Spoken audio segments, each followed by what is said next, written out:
ఈనాడు మరియు యేసు ప్రభుని దేవాలయంలో స్మరించుకోవచ్చున్న ఆయన బాధ్యతలను ప్రారంభించారు. వారి తనను నమ్మిన ప్రజలకు తనను తాను పంచుకొనుటకు అక్కడ ప్రవేశించారు. తన పవిత్రాత్మ ప్రభావం వలన దేవభక్తులు సిమియోను అన్న లక్ష్మణ గుర్తించి ఆనందంతో అతని అందరికీ వెల్లడించింది. ఆ విధములనే పవిత్రాత్మ ప్రేరణతో మనము సమావేశమై దేవాలయంలో రక్షకునికి ఎదురేస్తున్నాము. అతని మహిమలు మరలా వచ్చే వరకు 2 నెలల నుంచి వరకు అతని జ్ఞాపకం చేసుకుంటూ జాగ్రత్తగా పట్టుకొని ప్రార్థన చేసుకుందాం. సర్వేశ్వర ప్రజలకు వెలుగును ప్రసాదించు జ్యోతి ఈనాడు సిమియోను ప్రత్యక్షపరుస్తుంది. జ్యోతి పేరుపైన నీవు ఈ ప్రజల విజ్ఞాపన ఆలకించి ఈ మైనకులను ఆశీర్వదించి వెలుగుతున్న వీటి ద్వారా మేమందరం నడుచుకు పవిత్రీకరించు మందిరంలో ప్రార్థించుతున్నాము. నీ నామస్తుకై మందులను చేతబోయడమే ధర్మాచరణ ద్వారా అవి ఆగిపోయే వెలుగులో ప్రవేశించు ఆత్మను మాకు ప్రసాదించు. మా ప్రభువైన క్రీస్తు ద్వారా ఈ మనవి చేయుచున్నాము.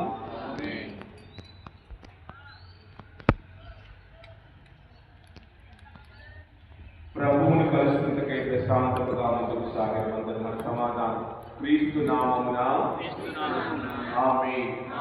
ప్రభువును కలుసుకుంటకై ప్రశాంతతగా ముందుకు సాగే మన సమాధానం క్రీస్తు నామమున ఆమేన్. అందరము కూడా ఇప్పుడు ప్రవేశ గీతముతో ఉద్యమాలయంలో ప్రవేశిద్దాం. అందరూ కూడా జాగ్రత్తగా చేతులను చేతబోని ప్రవేశ గీతము పాల్గొన్న సమయంలో అందరూ నిదానంగా మన యొక్క వెలిగించిన కొవ్వొత్తులతో దేవాలయంలోకి ప్రవేశిద్దాం.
పితా పుత్ర పవిత్రాత్మ నామమున మన ప్రభువైన యేసుక్రీస్తు కృప, సర్వేశ్వరుని ప్రేమ, పవిత్రాత్మ సహవాసం మీ అందరితోనూ ఉండునుగాక.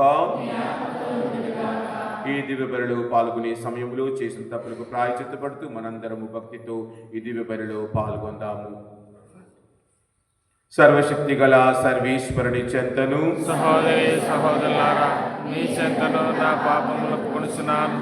ఏలైనా తలంపు చేతను, వాక్కు చేతను, క్రియల చేతను, చేతను చేసేతిని. ఇది నా తప్పు, ఇది నా తప్పు, ఇది నా గొప్ప తప్పు. అందుచేత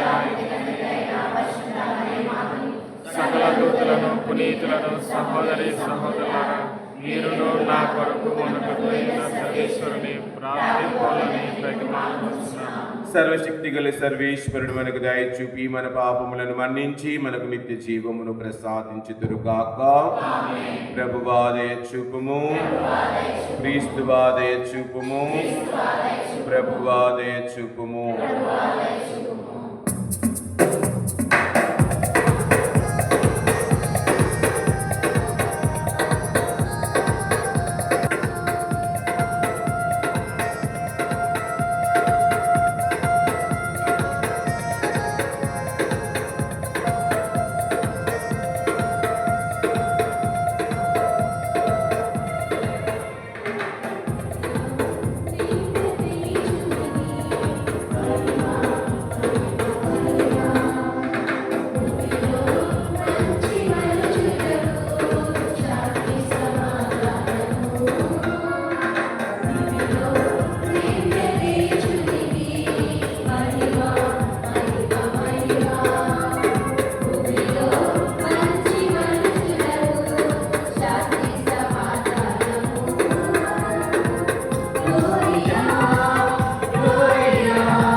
ప్రార్థించుదము.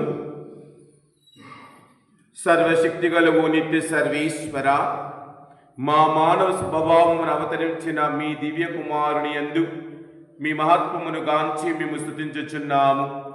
ఆయన ఆలయములో కానుగా సమర్పితమైన సంఘటనను స్మరించుకొనుచున్న మమ్ము పాప విముక్తులను చేసి మీ సన్నిధికి చేర్చమని బ్రతిమాలుచున్నాము.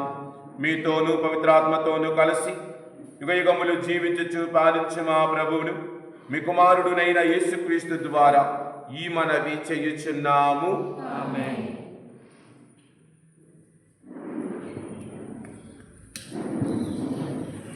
ప్రభువు విడుదల నా దేవాలయంలోకి వచ్చును.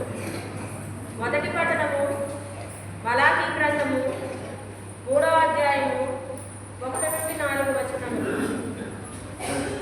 మొదటి పట్టణము మలాకీ గ్రంథము 3వ అధ్యాయము 1-4 వచనములు. సర్వశక్తిమంతుడైన ప్రభువు ఇట్లు బదులు చెప్పుచున్నాడు, నా మాటలను సిద్ధం చేయుటకు నేను నా దూతను పంపుదును. అప్పుడు మీరు ఎదురు చూస్తున్న ప్రభువు విడుదల దేవాలయంలోకి వచ్చును. మీరు చూడబోచున్న నిబంధన దూత శీఘ్రముగా వచ్చును. కానీ అతడు వేంచేయి దినమును భరింపగలవాడెవడు? అతని ఎదుట నిలబడగలవాడెవడు? అతను సబ్బు వంటి వాడు, లోహములను శుద్ధి చేయు అగ్ని వంటి వాడు. అతడు వెండిని పుటము వేసి శుద్ధి చేయు వాని వలె వచ్చి తీర్పు చెప్పును. లోహకారుడు వెండి బంగారములను పుటము వేసినట్లే ప్రభువు దూత యాజకులను శుద్ధి చేయును. అందువలన వారు అతనికి యోగ్యమైన బలిని అర్పింతురు. అప్పుడు యూదా యెరూషలేము వాసులు ప్రభువునకు అర్పించు బలులు పూర్వకాలమునందు వలె అతనికి ప్రీతి పాత్రములగును. ఇది ప్రభువు వాక్కు.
హెబ్రీలకు రాయబడిన లేఖ 2వ అధ్యాయం 14వ వచనం నుంచి 18వ వచనం వరకు. తాను పుత్రులని పిలుచువారు రక్తమాంస పూరితములకు శరీరము కలవాలంటే తానును వారి వలె అంటయే కాక వారి మానవ స్వభావమునందు తానును భాగస్వామి అయ్యెను. మృత్యుపై అధికారం గల సైతానును తన మరణము ద్వారా నశింపచేయటకును తద్వారా మృత్యుభయము చేత తమ జీవితమంతయు బానిసత్వమున గడిపిన వారికి విముక్తిని ప్రసాదించుటకును ఆయన అట్లయ్యెను. ఆయన సాయపడినది దేవదూతలకు కాదని విషయము స్పష్టము. అంతేకాక పరిశుద్ధ గ్రంథము చెప్పుచున్నట్లు అబ్రహాము సంతతికి ఆయన తోడ్పడును. ప్రజల పాపముల పరిహారార్థం భగవత్ సేవలో విశ్వసనీయుడును దయామయుడును అగు ప్రధాన యాజకులకు గాను ఆయన సర్వవిధముల తన సోదరులను కోరినవాడు కావలసి వచ్చినని దీని భావము. తానును శోధింపబడి వ్యధనుండెను కనుక ఇప్పుడు ఆయన శోధింపబడు వారికి సాయపడగలడు. ఇది ఏలిన వారి వాక్కు.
ప్రభువు మీతో నుందురుగాక. పునీత లూకా గారు వ్రాసిన క్రీస్తు సువిశేషములోని భాగము.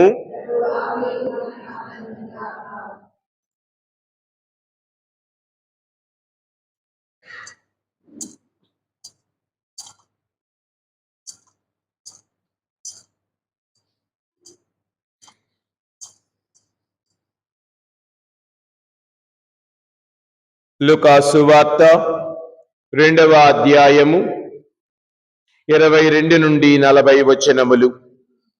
22 నుండి 40 వచనములు. మోషే చట్ట ప్రకారం వారు శుద్ధీకరణ గావించుకొనవలసిన దినములు వచ్చినవి. ప్రతి తొలిచూలు మగబిడ్డ దేవునికి అర్పించబడవలయును అని ప్రభు ధర్మశాస్త్రములో వ్రాయబడి ఉన్నట్లు మరియమ్మ యోసేపులు బాలుని యెరూషలేమునకు తీసుకొని పోయిరి. చట్ట ప్రకారము 1 జత గువ్వలనైనను 2 పావురపు పిల్లలనైనను బలి సమర్పణ చేయుటకు కూడా అచ్చటకు వెళ్ళేరి. ఆ దినములలో యెరూషలేములో సిమియోను అను నీతిమంతుడు దైవభక్తుడు ఒకడు ఉండెను. అతడు ఇశ్రాయేలీయుల రక్షణకై నిరీక్షించుచుండెను. పవిత్రాత్మ అతని యందు ఉండెను. ప్రభు వాగ్దానము చేసిన క్రీస్తును చూచు వరకు అతడు వర్ణింపడని అతనికి పవిత్రాత్మ తెలియజేసెను. పవిత్రాత్మ ప్రేరణ చేయి అతడు అప్పుడు దేవాలయమునకు వచ్చెను. తల్లిదండ్రులు ఆచార విధులు నిర్వర్తించుటకు బాలయేసును లోనికి తీసుకొని రాగా సిమియోను ఆ బాలుని హస్తములోనికి తీసుకొని దేవుని ఇట్లు స్తుతించెను. ప్రభు, నీ మాట ప్రకారము ఈ దాసునికి సమాధానముతో నిష్క్రమింపనిమ్ము. ప్రజలందరి ఎదుట నీవు ఏర్పరచిన రక్షణను కల్లారాగాంచితిని. అది అన్యులకు మార్గదర్శకమగు వెలుగు. నీ ప్రజలకు ఇశ్రాయేలీయులకు మహిమను చేకూర్చు వెలుగు. బాలుని గురించి పలికిన ఈ మాటలు విని అతని తల్లియును తండ్రియును ఆశ్చర్యపడి సిమియోను వారిని ఆశీర్వదించి ఆ బిడ్డ యొక్క తల్లి మరియమ్మతో ఇట్లనెను, ఇదిగో ఈ బాలుడు అనేకుల ఇశ్రాయేలీయులలో అనేకుల పతనమునకు ఉద్ధరింపునకు కారకుడగును. ఇతడు వివాదాస్పదమైన గుర్తుగా నియమింపబడి ఉన్నాడు. అనేకుల మనోగత భావములను బయలుపరచును. ఒక ఖడ్గము నీ హృదయమును తీసుకుని పోవునున్నది. అప్పుడు అచ్చటనున్న మరియమ్మ అన్నమ్మ అనే ప్రవక్త ఉండెను. ఆమె ఆషేరు వంశీయుడు ఫానీయులు పుత్రిక. ఆమె కడు వృద్ధురాలు. వివాహమైన పిదప 7 సంవత్సరములు సంసారము చేసి ఆ తరువాత 84 సంవత్సరములుగా విధవరాలై దేవాలయము చెంతనే ఉండెను. ఉపవాసములు ప్రార్థనలు చేయుచు రేయింబవళ్ళు దేవుని సేవలో మునిగి ఉండెను. ఆమె ఆ క్షణమునని దేవాలయంలోనికి వచ్చి దేవునికి ధన్యవాదములు అర్పించెను. యెరూషలేము విముక్తులకై నిరీక్షించు వారందరకు ఆ బాలుని గురించి చెప్పసాగెను.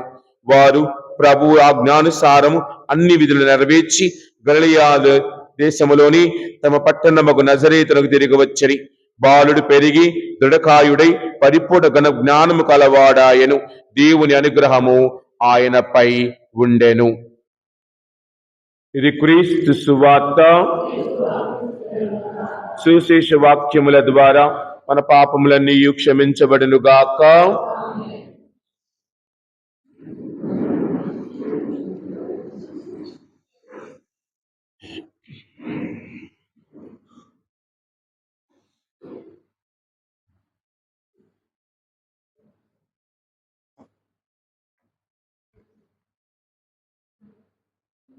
ప్రభు క్రీస్తు నాథుని చేమికలిగా ప్రేమించబడి సహోదరి సహోదరులారా, ఈ రోజున మనందరము కూడా తల్లి తిరుసభతో కలిసి ఈ 4వ సామాన్య ఆదివారములు ఈ రోజున ఫిబ్రవరి 2వ తారీఖు ప్రపంచమంతటా శ్రీసభ అంతటా కూడా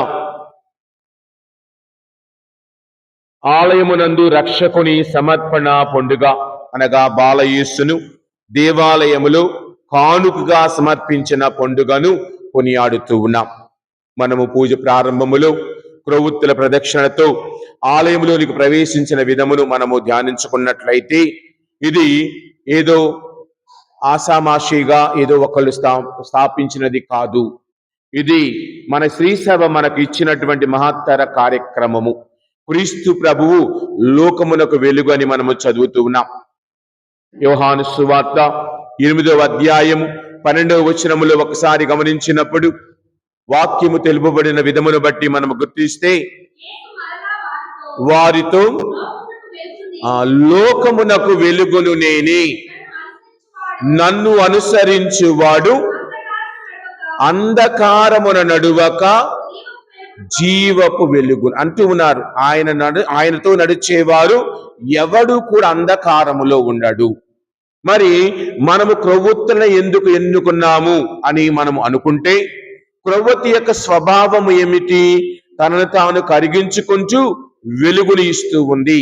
అలాగనే క్రీస్తు ప్రభువు కూడా దేవుడైనా కానీ తనను తాను తగ్గించుకొని సేవకు రూపము దాల్చి మానవుడిగా మనవలే మన మధ్య నివసించి మనకు ఒక ఆదర్శమును ఇచ్చిన దాన్ని గుర్తు చేసుకోవటానికి మనందరం క్రొవ్వొత్తులతో ప్రదక్షిణ కలిగి క్రొవ్వొత్తులను వెలిగించి, వెలుగు క్రీస్తునకు గుర్తు, వెలుగు జ్యోతి క్రీస్తు యొక్క ఆ సాదృశ్యము కావున ఆ క్రీస్తు జ్యోతిని మన జీవితములో వెలిగించుకొని పట్టుకొని నడుస్తూ దేవాలయంలోనికి వచ్చాము. ప్రియా సహోదరి సహోదరులారా, ఈ రోజున మనము 2 విషయాలను ఈ రోజున మనము కొద్ది సమయం ధ్యానించుకున్నాం. మొదటిది బాలయేసును దేవాలయములో సమర్పించుట. రెండవది వినయము విధేయత కలిగిన తల్లిదండ్రులుగా మరియా మరియు సాకు తండ్రి అయిన జోజప్ప గారు దేవుని విధులను, దేవునికి విధేయత కలిగి విధేయతతో చేయవలసిన పనులన్నిటినీ కూడా చేసిన విధానాన్ని మనము ఈ రెండు విషయాలను కొద్దిసేపు మనము ఈ రోజున ధ్యానించుకుందాం. బాలయేసువును దేవాలయములో సమర్పించుట మొదటిది. ఈ రోజున మనందరము కూడా 40వ రోజు అంటే క్రీస్తు జయంతి పండుగ 25వ తారీఖు నుంచి మనము లెక్కించినట్లయితే ఈ రోజున మనము 40వ రోజు. మన యొక్క పాత నిబంధన ప్రకారము 40వ రోజు వరకు కూడా ప్రసవించిన స్త్రీ ఆవిడ ఆ యొక్క 40వ రోజున ఆవిడ తన యొక్క సంపూర్ణముగా శుద్ధి పొందుతూ ఉన్నదని వాక్యాలను మనము చూడబోతూ ఉన్నాం. తరువాత ఈ రోజున గమనించినప్పుడు ఈ 40వ రోజున బాలయేసువును మరియమ్మ గారు, సాగుడు తండ్రి అయిన జోజప్ప గారు, వారిరువురు కూడా ఆయనను దేవాలయములోకి అర్పించారు. అర్పించిన అవసరము లేదు, ఆయన దేవుడు అయినా కానీ ఆచార విధులను సక్రమముగా వారు నెరవేర్చి ఉన్నారు. ప్రియా సహోదరి సహోదరులారా, కావున మనము కూడా మన ఆచార విధులను మనం ఎంత స్థాయిలో ఉన్నా, ఎంత అంతస్తులో ఉన్నా, ఎంతగా ఎత్తుగా ఉన్నప్పటికీ, మన స్థితిగతులు ఏమైనప్పటికీ మనము మన బిడ్డలను, మనము మన కుటుంబములను దేవునికి సమర్పించుకొని నడిచే బిడ్డలుగా మన కుటుంబాలు ఉన్నాయా?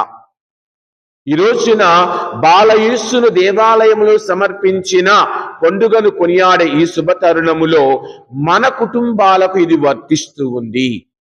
మన బిడ్డలను మనము దేవునికి అర్పిస్తూ ఉన్నామా? మన బిడ్డలను మనము ఆలయానికి తీసుకొని వస్తూ ఉన్నామా? మన బిడ్డలను మనము సంపూర్ణముగా దైవ జ్ఞానములో పెంచే తల్లిదండ్రులుగా మనము ఉన్నామా? మనము దేవునికి మన బిడ్డలను అర్పించినప్పుడు, అనగా మరి యోసేపులాగా బాలయేసును అర్పించిన విధమున మరి మన బిడ్డలను భగవంతునికి అనుదినము అర్పిస్తూ ఉన్నామా? ఈ రోజున ఎందుకంటే మనం గమనించినప్పుడు ప్రస్తుత సమాజంలో మనము చాలా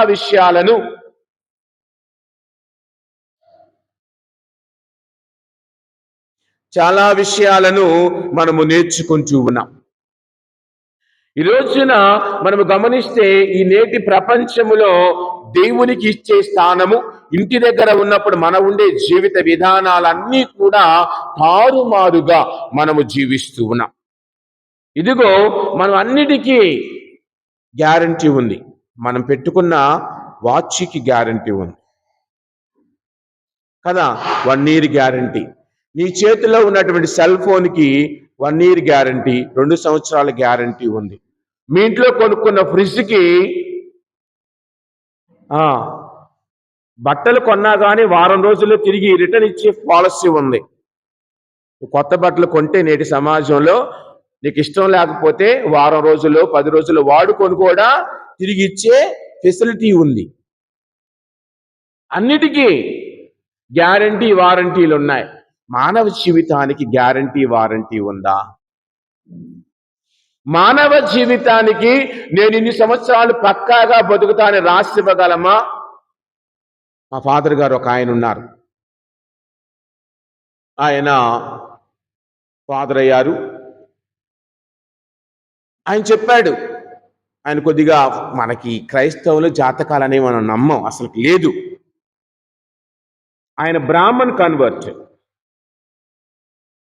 నేను 82 సంవత్సరాలు బ్రతుకుతాను చెప్పాడు. దాదాపు 50వ సంవత్సరం 52 ఏమో 2 సంవత్సరాల క్రితం క్యాన్సర్ తోటి చచ్చిపోయారు.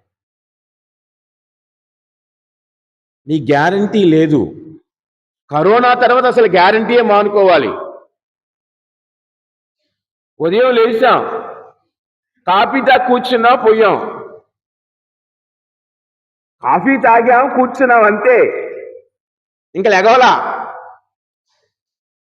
అన్నీ మనం అనుకున్నట్టు జరిగితే ఇంక దేవుడు ఎందుకు ఈ లోకంలో? అన్నిటికీ సమయం ఉంది మనకి, దేవుడికి తప్పక. పిల్లల్ని గుడికి ఎందుకు తీసుకురాలి? లెగవలేదు. మబ్బాయి లెగవలేదు, మమ్మాయి లెగవలేదు. ట్యూషన్కి లెగుతున్నాడుగా, డాన్సుకు లెగుతున్నాడుగా, ఇంకో ఆటలకు లెగుతున్నాడుగా, ఇంకో దగ్గరికి వెళ్ళడానికి లెగుస్తున్నాడుగా. గుడికి మాత్రమే మన బిడ్డలు లెగవరు. సమయం లేదు. ఒకళ్ళు గుడికి వస్తే ఒకళ్ళు ఇంట్లో ఉంటారు. పిల్లల కాపల వాళ్ళని తీసుకొని రావచ్చుగా. ఏం వస్తాంలేండి, దేవుడు కూడా అదే చేస్తాడు. ఏం చూస్తాంలే, దెబ్బకు మళ్ళీ వాక్యం ఉంది కదా, మళ్ళీ నేను మిమ్మల్ని కొట్టవలయునా. యెషయా గ్రంథం 1వ అధ్యాయం ఎక్కడ ఉంటుంది అనుకుంటా. మరలా నేను నిన్ను కొట్టవలయునా,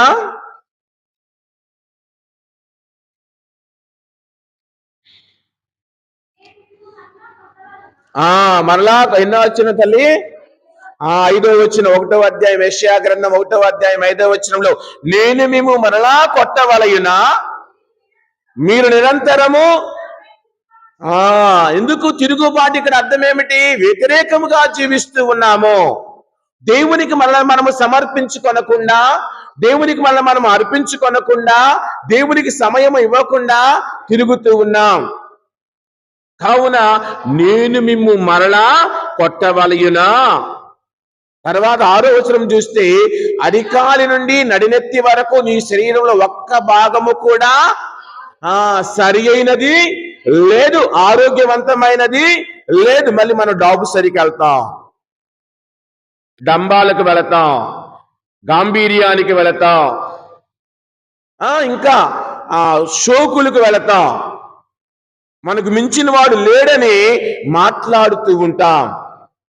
కావున ఈ దేహములో, ఈ దేవుడిచ్చిన ఈ దేహములో అరికాలి నుండి నడినెత్తి వరకు నీలో శుభ్రమైన భాగం ఏదైనా ఉన్నదా అంటే అది దేవుని చిత్తము ప్రకారమే జరుగుతుంది, కానీ మన చిత్తము ప్రకారము మనం అనుకున్నట్లుగా కాదు అన్నది మనము నేర్చుకోవాలి. ఉదాహరణకి మన ఇళ్లలో, మన ఇంటి దగ్గర చిన్న స్థలం ఉంటే ఇంటి ముందు ఏం చేస్తాం? మొక్కలు నాటుతాం. ఈ చేతిలో కొన్ని విత్తనాలు ఉన్నాయి. విత్తనాలను చేతిలో ఉంచుకుంటే అలానే ఉంటాయి. నాటితే చక్కగా బంతిపూలు అయితే బంతిపూలు, చామంతులు అయితే చామంతులు, నీకు నచ్చిన విత్తనం నాటితే నచ్చిన మొక్క నచ్చినట్లుగా పెరుగుతుంది. అలాగనే నీ బిడ్డ నీకు నచ్చినట్లుగా పెరగాలి అంటే దేవునిలో నాటబడుతున్నాడా? నీ కుమార్తె, నీ కొడుకు చక్కగా ఎదగటానికి దేవునిలో, క్రీస్తులో, ప్రభువులో సమర్పించబడి ఎదిగే బిడ్డగా నీ కుటుంబము ఉన్నదా? ఉదాహరణకు నీ కొడుకు, నీ కూతురు ఇలాగ దాచావనుకో, అలాగనే దాచుకొని ఉంటాడు. కానీ ఎప్పుడైతే దేవునికి ఇలాగ ఇస్తామో నీ కుటుంబము ఆశీర్వదించబడుతుంది. గమనిద్దాం. 1 సమూయేలు గ్రంథం 1వ అధ్యాయములో సమూయేలు తల్లి హన్న బిడ్డలు లేని గొడ్రాలు. ఆమె అడిగింది ఒక కుమారుణ్ణి. ఆ ఒక కుమారుని కూడా ఏం చేసింది? సంపూర్ణముగా దేవునికి ఇచ్చేసింది. 27వ వచనములో 1వ అధ్యాయం 27లో, నేను ఈ కుమారుడి కొరకు ప్రార్థించి తిని ఆలకించాడు, నా కోరిక తీర్చాడు.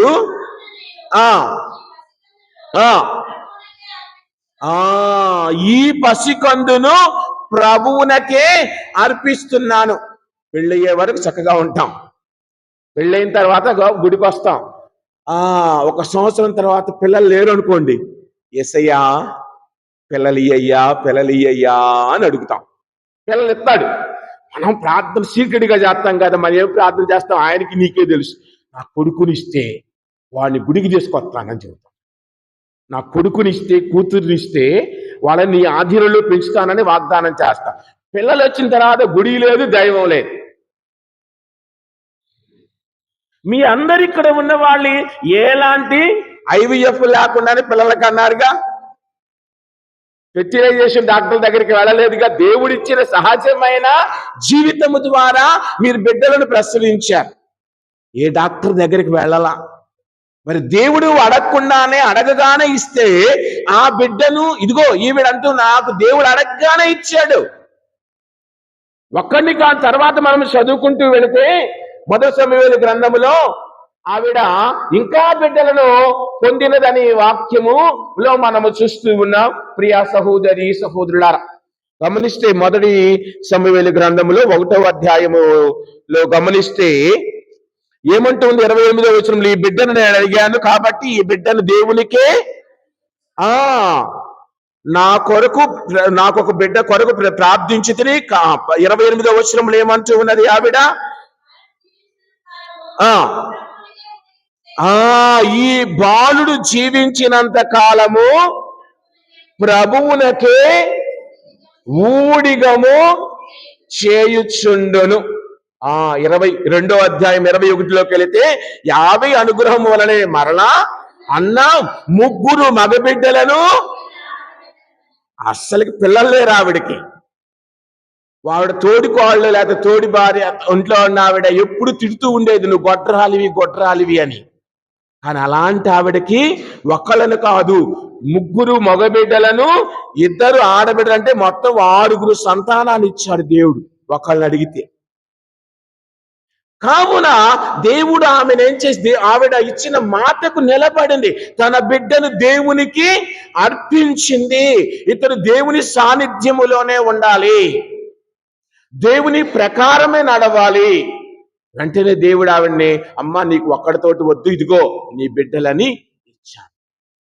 గమనిస్తే యాకోబు భార్య ఎవరండి? బైబిల్ గ్రంథంలో పాత నిబంధనలో ఆది కాండంలో చదువుతూ ఉంటాం. 2 భార్యలు ఉన్నారు. మొదటి భార్యకు ఎక్కువ మంది పిల్లలే ఉన్నారు. రెండవ భార్య రేచలే కదా, రేచల్.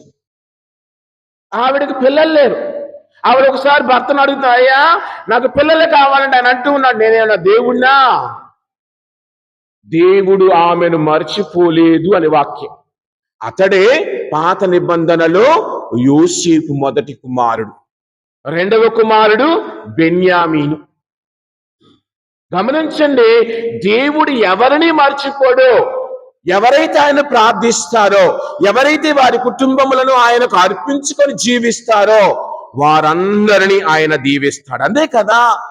గమనిస్తే బాలయేసు ఈనాటి సువార్తలు చివరి వచనం 40వ వచనం ఏమని వ్రాయబడి ఉన్నది? బాలుడు పెరిగి దృఢకాయుడై, నీ బిడ్డలు కూడా పెరిగి దృఢకాయులై పరిపూర్ణ జ్ఞానము కలిగిన వారుగా ఉండాలి. అంటే మరియ యోసేపు ప్రేతముగానైతే దేవుడైనా కానీ బాలయేసువును దేవునికి అర్పించిన విధముగా దేవుడు నీకిచ్చిన బిడ్డలను, నీవు పొందిన సంతానమును దేవునికి తిరిగి అర్పిస్తున్నావా?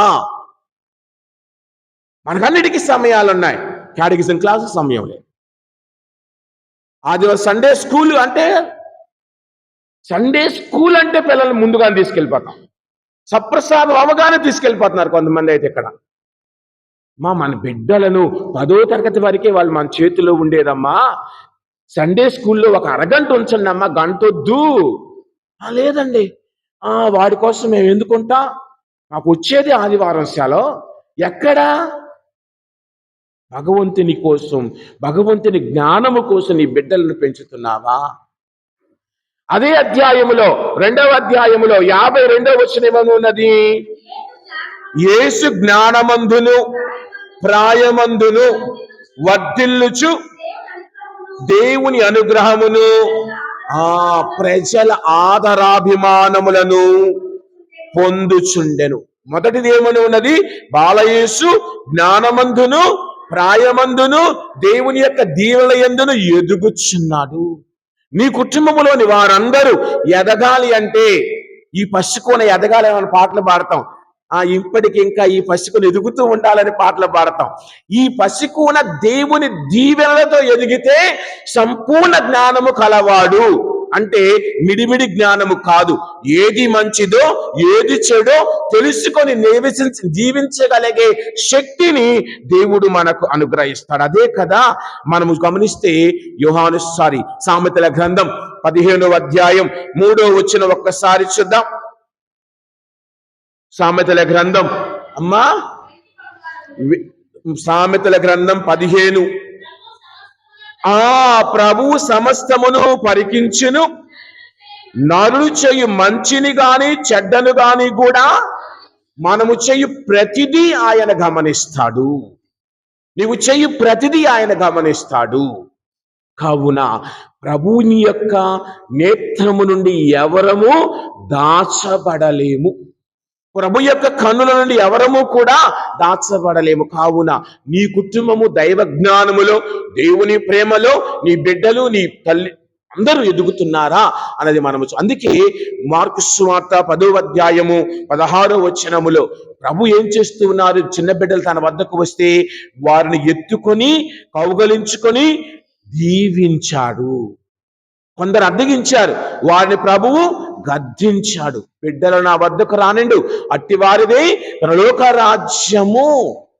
కావున తరువాత ఆయన వారిని 16వ వచనములో ఆ చిన్నారులను ఎత్తి కౌగలించుకొని దీవించెను. అనగా పిల్లలంటే ప్రభువునకు చాలా ఇష్టం. నీ బిడ్డలను, నీ చిన్నారి బిడ్డలను, నీ కొడుకులను, నీ కూతుళ్లను దేవుని ఆధీనములో పెంచే తల్లిదండ్రులుగా, సమర్పించుకొని పెంచే తల్లిదండ్రులుగా ఉన్నామా? అందుకే సీరాకుపత్రి జ్ఞాన గ్రంథం 23వ అధ్యాయం 19వ వచనం ఒక్కసారి చూసినప్పుడు అతని భయము సూర్యుని కాంతి కంటే 10,000 రెట్లు అధికముగా ఉండుననియు మనము చేయు ప్రతి కార్యమును మన రాసినది గమనించుననియు అతడు ఎరుగడు. మనము ఎరుగం. మనము ఈ చిన్న చిన్న ప్రాపంచిక ఆనందాల కోసం, ఈ చిన్న చిన్న సంతోషాల వెంబడి వెళ్ళి మన యొక్క అసలైన సంతోషాన్ని, అసలైన ఆనందాన్ని, కుటుంబంలో ఉండవలసిన అసలైన ఆనందాన్ని మనము కోల్పోతూ ఉన్నాం. ఈ రోజున మరి మనం ఈ విధముగా ఉన్నాము. సమర్పించి విధేయతలు కలిగిన తల్లిదండ్రులుగా, వినయము కలిగిన బిడ్డలుగా మరియు యోసేపు ఏ విధముగానైతే నిర్గమకాండం 13వ అధ్యాయం ఇందాక చెప్పుకున్నా 2వ వచనం ఒక్కసారి గమనిస్తే ఏమంటూ ఉన్నది? తొలిచూలు ప్రతి బిడ్డను కూడా మనుషులలో కానీ జంతువులలో కానీ వారు దేవునికి అర్పించి తిరిగి కొనుక్కోవాలి అని వాక్యం ఉన్నది. ఉందమ్మా 2వ వచనములో.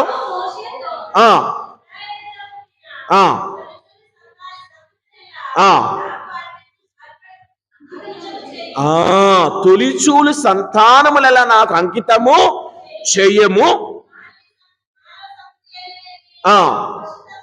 మానవ సంతతి అయిననేమి, పశు సంతతి అయిననేమి నాదే.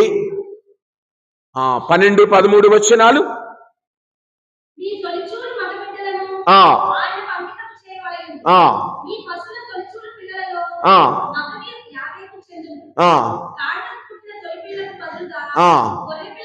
ఇవన్నీ కూడా వ్రాయబడ్డాయి. తిరిగి ఎలాగ తీసుకోవాలో కూడా వ్రాయబడ్డాయి.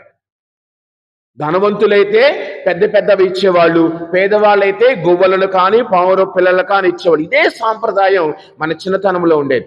జ్ఞానస్థానానికి వచ్చినప్పుడు మొదటి కొడుకైతే ఏం చేసేవాళ్ళు? పీఠం మీద ఉంచి పాట పాడుకొని తిరిగి అలవాటు పోయింది. ఎప్పుడో ఫాదర్ గారికి డబ్బులు ఇవ్వాల్సి వచ్చింది అన్నమాట. దేవుడికి డబ్బులు ఇచ్చేది పోయింది. తొలి సంతానము నువ్వు దేవునికి అర్పించాలి, దేవునికి ఇవ్వాలి.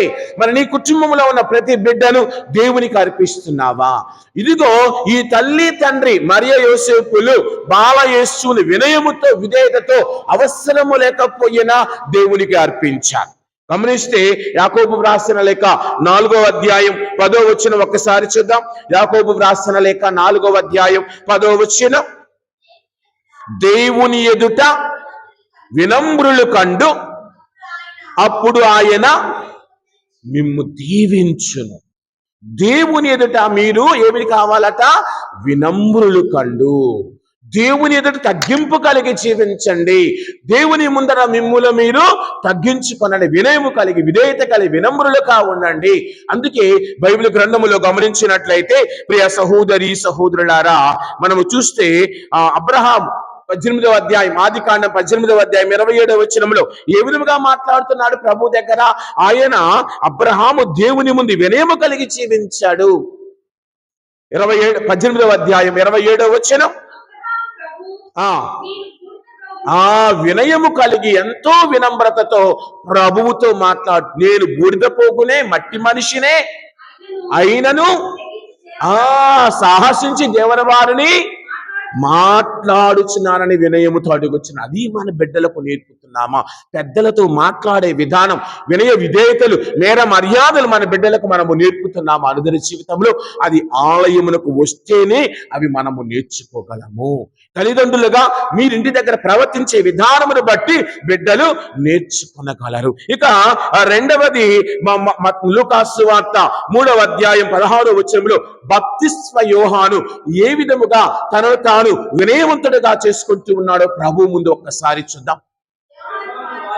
వారితో ఇట్లా నేను జ్ఞానస్థానం ఇచ్చుచున్నాను, నాకంటే ఒక అధికుడు రానున్నాడు, ఆయన అతని యొక్క పాదరక్షకుల వారును విప్పుటకైనను నేను యోగ్యుడను కాను అని తనను తాను వినమ్రుడిగా విధేయత కలిగి తగ్గిస్తూ ఉన్నాడు ప్రభు ముందు. ఇదిగో ఈ తల్లిదండ్రులు కూడా బాలయేసువును తగ్గించి ప్రభువునకు దేవుని బిడ్డనే దేవునికి అర్పించారు. ఇక మరొకసారి చూద్దాం. మత్తయి సువార్త 8వ అధ్యాయం 8వ వచనంలో శతాధిపతి అనగా ఒక మిలిటరీ సైన్యానికి అధిపతి అయినటువంటి ఒక శతాధిపతి పలుకుతున్న మాటలు, ఆయన ఎలాగ మాట్లాడుతున్నారో ఒకసారి చూద్దాం. 8వ అధ్యాయం 8వ వచనములో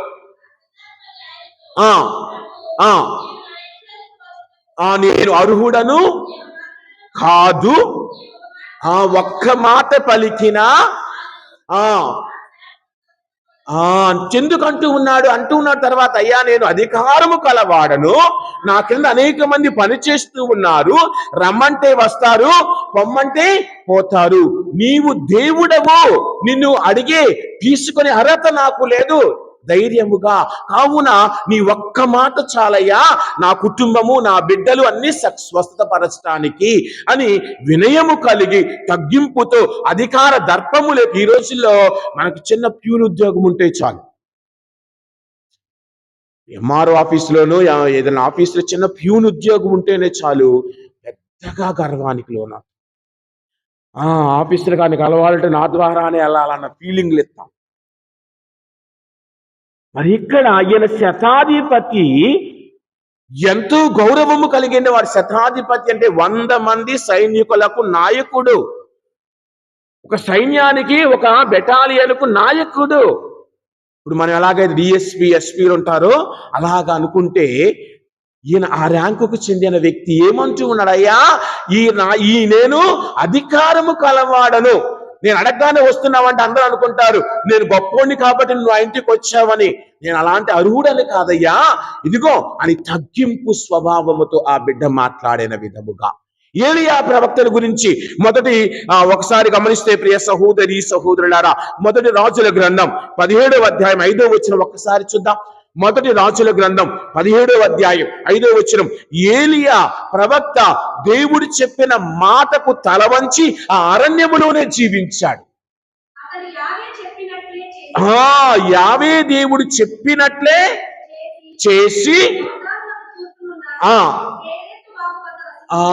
అరణ్యములో ఆ వాగు వద్దే జీవించాడు. దేవుని మాటకు తల వంచి జీవించాడు, దేవునికి విధేయుడై జీవించాడు, దేవునికి దగ్గరగా జీవించాడు, దేవుని మాటకు. అలాగని మరి నీవు నేను కూడా మత్తయి సువార్త 12వ అధ్యాయం 12వ వచనంలో 3 జ్ఞానులు ఏం చేశారు? స్వప్నమున దేవుని యొక్క మాటకు తల వంచి వేరే మార్గము గుండా వెళ్ళిపోతూ ఉన్నారు. గమనిద్దాం ఆ వాక్యాన్ని కూడా. 2వ అధ్యాయం 12వ వచనం మత్తయి సువార్త. పోరాదని ఆజ్ఞాపించెను, దేవుడు చెప్పిన మాటకు తల వంచి మరొక మార్గమున వారు వేరే మార్గము గుండా వారు తమ దేశములకు వెడలిపోయారు. మరి నీవు దేవాలయాలకు వచ్చిన మార్గములో కాకుండా తిరిగి ఇంటికి వెళ్ళేటప్పుడు దేవుని మార్గములో, దేవుని యొక్క వాక్యం అనే మార్గములో మనము చదువుతున్నాము కదా, వెళుతున్నావా?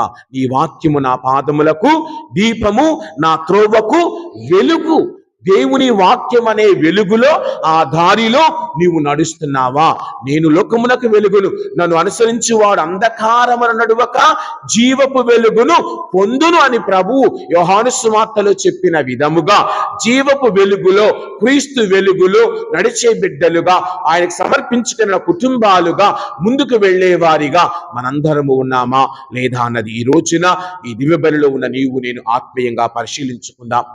దేవాది దేవుడు తన కుమారుణ్ణి ఎలాగైతే ఆలయములో అర్పించినప్పుడు దీవించిన విధముగా ఇదిగో ఆ సిమియోను హన్న ఏ విధముగానైతే వచ్చి ఆ బాలుని గురించి ఎంత చక్కగా మాట్లాడుతున్నారు. ఎంతో విశ్వాసము కలిగిన దైవ భక్తులు ఆ యొక్క సిమియోను హన్న వారిరువురు ఆ యొక్క విమోచనకై ఎదురు చూస్తున్న వారి వలె మనము కూడా ఈ జీవితంలో ఎన్ని ఘట్టాలు, ఎన్ని చిన్న చిన్న సమస్యలు ఎదురైనా భగవంతుని యొక్క దీవెనతో, భగవంతుని యొక్క ఆశీర్వాదముతో నడిచే బిడ్డలుగా దీవించమని ఈ దివ్య బలిలో మనందరం ఆ దేవాతి దేవుణ్ణి అడుగుదాం. ఆ దేవుని యొక్క ప్రేమ, ఆ ఆలయములో రక్షకుని సమర్పణ విధముగా మన కుటుంబాలను కూడా ఈ ఆలయములో భగవంతునికి అర్పించుకొని ముందుకు వెళదాం. ఆ దేవాతి దేవుడు మనను, మన కుటుంబాలను తన కృపతో, తన ఆశీర్వాదముతో దీవించాలని ప్రార్థించుకుందాం. ఆమేన్. అందరం లేచి నిలబడి మన విశ్వాసాన్ని ప్రకటించుకుందాం. పరలోకమును భూలోకమును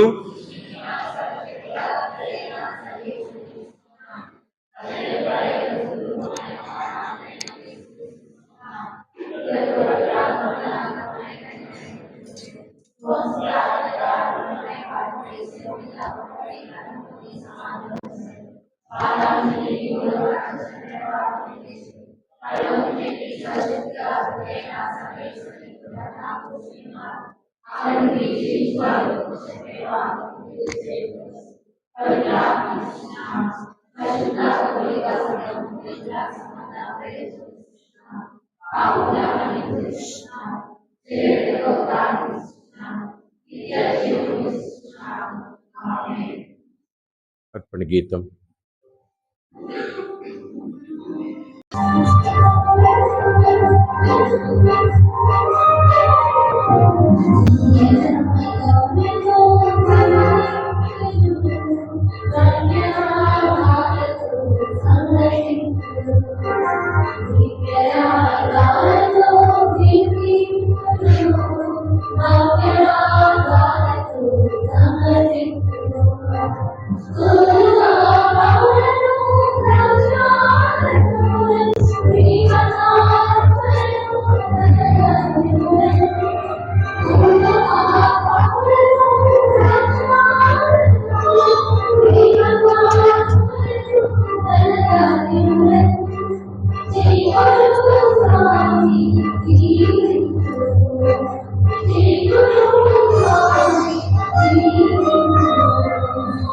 Thank you.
సహోదరి సహోదరులారా, మీరు నేను కలిసి అర్పించే బలి సర్వశక్తి గలపతి అయిన సర్వేశ్వరునికి అంగీకారముగునట్లు ప్రార్థించుదము.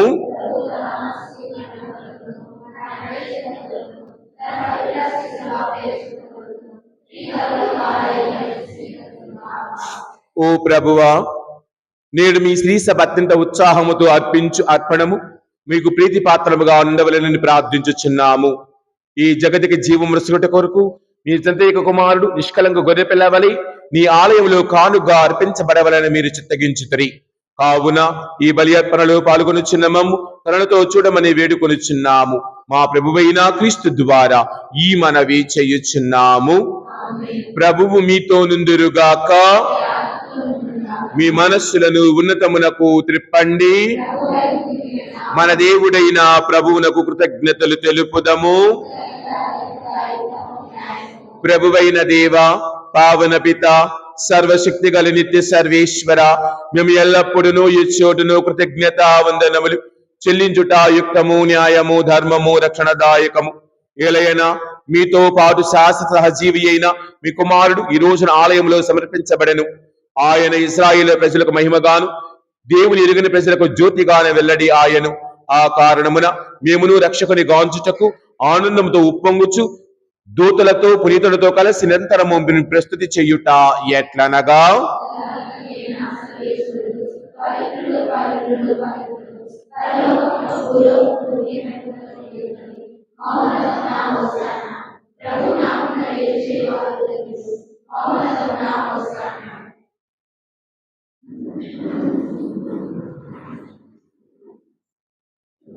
ఓ ప్రభువా, మీరు నిక్కముగా పవిత్రులు, సకల పవిత్రతకు ఓటయు మీరి కనుక మీ పవిత్రాత్మ ద్వారా ఈ కానుకలను పరిశుద్ధపరచ బ్రతిమాలుచున్నాము.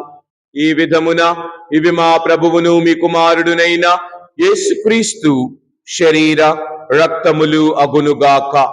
వారు శిలువ శ్రమలకు తనను తానిష్టపూర్తిగా అర్పించుకొనినప్పుడు అప్పమును అందుకొని మీకు కృతజ్ఞత వందనములు చెప్పి స్తుతించే శిష్యులకిచ్చుచు ఇట్లనిరి, మీరందరూ దీనిని తీసుకొని భుజింపడు. ఎలయనా ఇది మీ కొరకు అప్పగింపబడనున్న నా శరీరము.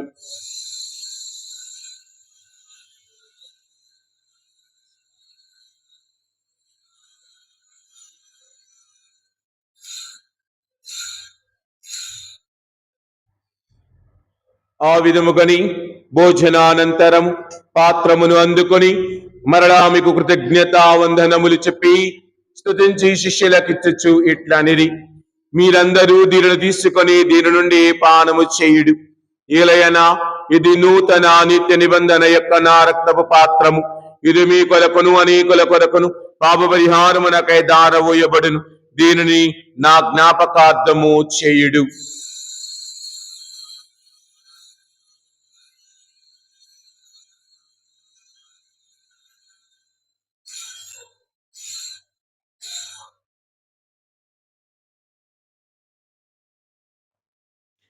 ఇది విశ్వాస రహస్యము.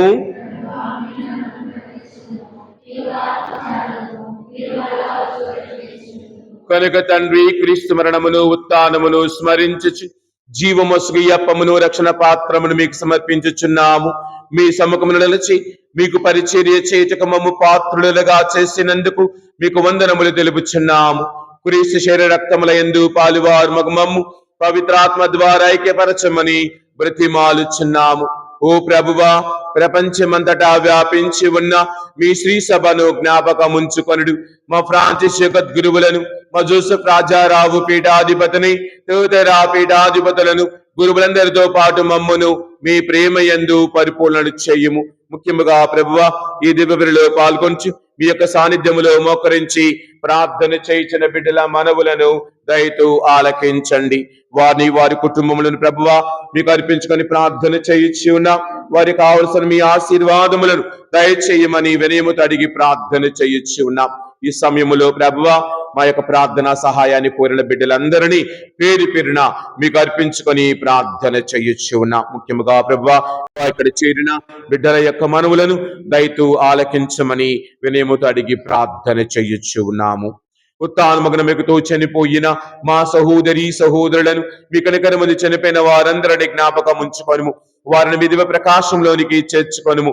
మా అందరిపై దయ చూపి దేవుని కన్య తల్లియగు మరియమాతతోను ఆమె పవిత్ర భర్త యొక్క పరిశుద్ధ జోజప్ప గారితోను పునీత పోస్తులతోను ఆదులని మీకు సేవ చేసిన పుణ్యాత్ములందరితోనూ అగ్నిత్య జీవములో భాగములు దయచేయము. వారితో కలిసి మేము కుమారుడు యేసుక్రీస్తు ద్వారా మేము స్తుతించి మహిమపరచుదము.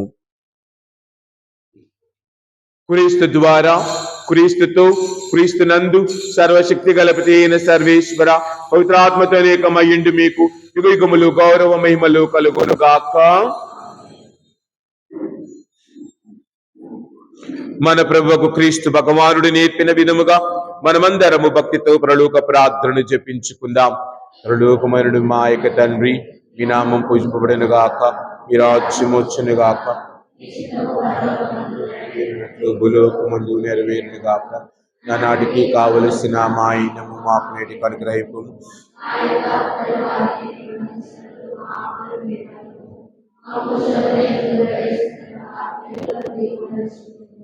ప్రభువా అన్ని కీడులను మమ్ము రక్షింపము.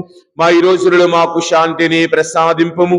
మీ దయానుగ్రహముల మేము పాపం నుండి విముక్తులమై అన్ని కలతల నుండి సర్వదా కాపాడుము. మేము మోక్షానందమును మా రక్షకుడైన యేసుక్రీస్తు ఆగమమును నిరీక్షించుచుందుము. శాంతిని మీకు అనుగ్రహించుచున్నాను, నా శాంతిని మీకు వసుకుచున్నాను అని మీ అపోస్తులతో వచించిన మా ప్రభు అయిన యేసువా, మా పాపములు లెక్కింపక మీ శ్రీ సభ విశ్వాసమును వీక్షింపము. మీ చిత్త ప్రకారము మీ సభకు శాంతిని ఐక్యమును అనుగ్రహింపము. యుగ యుగములు జీవించుచు పరిపాలించు ప్రభువా, ప్రభుని శాంతి ఎల్లప్పుడు మీ అందరితో ఉండునుగాక. ఒకరము ఆ ప్రభు ఇచ్చిన సమాధానమును తెలుపుకొందుము.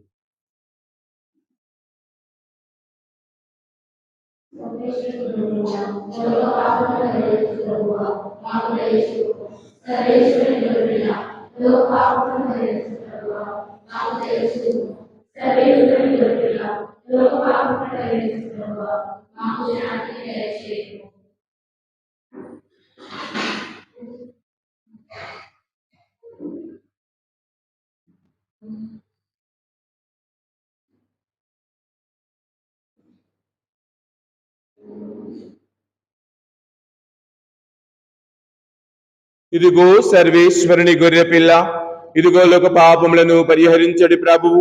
ఈ గొర్రె పిల్ల విందుకు ఆహ్వానింపబడిన మనమందరము కూడా ధన్యులము.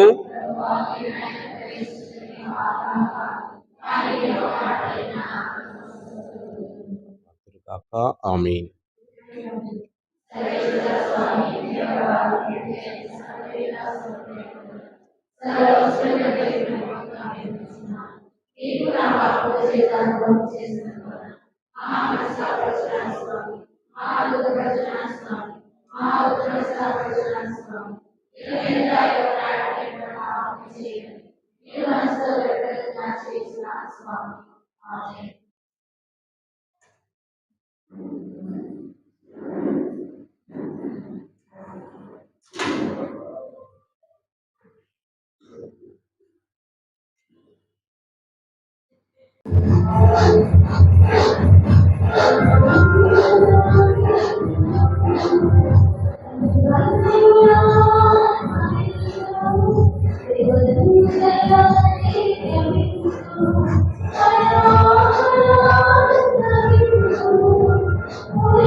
పునీత ఇన్యస్ వారు చేసిన జపము.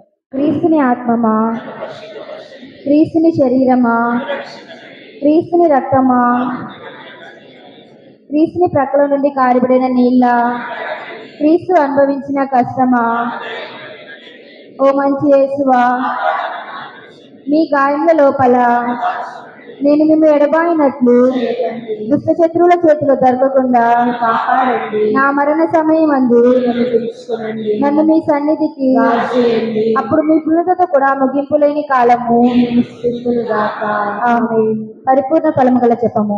మహామధురంతో నేను మంచి యేసువా, దాసురాలైన నేను దేవుని సముఖంలో మోకాళ్ళ మీద నిలిచి సాష్టాంగపడి నా చేతులను నా కాళ్ళను కలిసినారు, నా ఇంకులను ఇచ్చినారు అని దేవుడి వారి ఎదుట పూర్వకాలం మందు దావీదు దీర్ఘదర్శనం ఇచ్చిన దానిని నేను జ్ఞాపకపరుచుకొని దేవుడి వారి యొక్క 5 గాయములను మిగిలి భక్తి పట్టుదలతోనూ దుఃఖముతోనూ నా అంతర్మందు విచారించి తలంపు చే ధ్యానించిన ఈ సమయమందు దృఢమైన విశ్వాసము, నమ్మిక, దయప్రేమ, శుద్ధ పుణ్యములను నా పాపము మీద నిజమైన మనస్తాపము, వాని దిద్దుకను మిగిలి దృఢమైన ప్రతిజ్ఞను నా హృదయం నందు ముద్రింపాలైనని నా మంచి యేసువా, దేవుడి వారిని నా ఆత్మీయమైన ఆకాంక్షతో ప్రతిమాలి ప్రార్థించున్నాను. పీఠం ఇబ్రహీంపట్నం గురుమండలం జూపూడి గ్రామ కాపరస్తులు కనుపర్తి శౌరి మరియమ్మల కుమారుడు మోహన్ తంబీకి, కొండపల్లి విచారణ పినపాక గ్రామ కాపరస్తులు కూరపాటి ముత్తయ్య బాల కుమార్తె అయిన సంధ్యకు దేవుని అనుగ్రహం వలన జ్ఞాన వివాహము జరగబోతున్నది. రక్త సంబంధమైన, వ్యయ సంబంధమైన, జ్ఞాన సంబంధమైన ఆటంకంలో ఉన్న ఎడల విచారణ స్వాముల వారికి తెలియజేయవలసిన బాధ్యత. ఇది మొదటి ప్రకటన.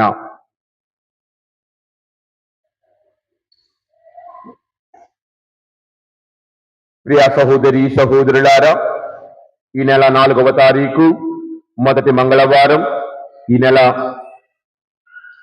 7వ తారీఖు మొదటి శుక్రవారం కావున ఆ 2 రోజులు దైవంచి అందరూ కూడా సాయంకాలం జరిగే ఆరాధనలోను పూజలోను అంతోని వారి ప్రార్థనలోను పాల్గొనవలసినదిగా మనవి చేస్తూ ఉన్నాం. గత వారం చందా 2830 రూపాయలు, ఫ్యామిలీ కార్డ్ 2050 రూపాయలు, జనవరి నెల మొత్తం ఫ్యామిలీ కార్డ్ 3200.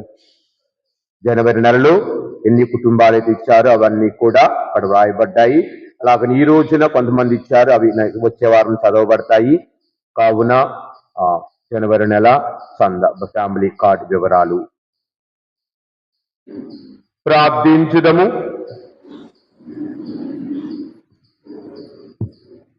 ఓ ప్రభువా, క్రీస్తుని కల్లారా గాంచి వారిని ఆహ్వానించే వరకు సిమియోను మరణమును చవి చూడని మీరు వాగ్దానము చేసి తుదకు అతని రక్షణకు నిరీక్షణ నెరవేర్చితరి. మేము ఇప్పుడు నిర్వహించిన ఈ పరమ ప్రసాదము ద్వారా మా యందు మీ వరములను సఫలీకృతము చేయించు. సిమియోను వలె మేమును రక్షకుని కలుసుకున్నట్టు ఎదురేగి నిత్య జీవం పొందే వరకు వరమును మాకు దయచేయము. మా ప్రభువైన క్రీస్తు ద్వారా ఈ మనవి చేయుచున్నాము. చిన్న గమనిక, మన బీరువాలన్నీ కూడా శుభ్రం చేయబడ్డాయి. కావున పూజానంతరం మరియు తల్లి ప్రార్థన అనంతరం ఒక పెద్దలు ఉన్నట్లయితే పెద్దలు యువకులందరూ కూడా కొంచెంగా వాటి లోపల సర్ది, అలాగని ర్యాకులు కొన్నాం, ఆ గదిలో ఉన్న వస్తువులన్నీ కూడా ర్యాకుల మీద పెట్టడానికి ఒక 10 నిమిషాలు సహాయపడవలసినదిగా అందరినీ కోరుచు ఉన్నాను. ప్రభు మీతో నుందురుగాక. సర్వశక్తి గల సర్వేశ్వరుడు పిత పుత్ర పవిత్రాత్మ త్రేక దేవుడు సదా దీవించి కాచి కాపాడుదురుగాక. సమాధానముతో వెళ్ళి క్రీస్తు ప్రేమలో సేవలో జీవించుదము.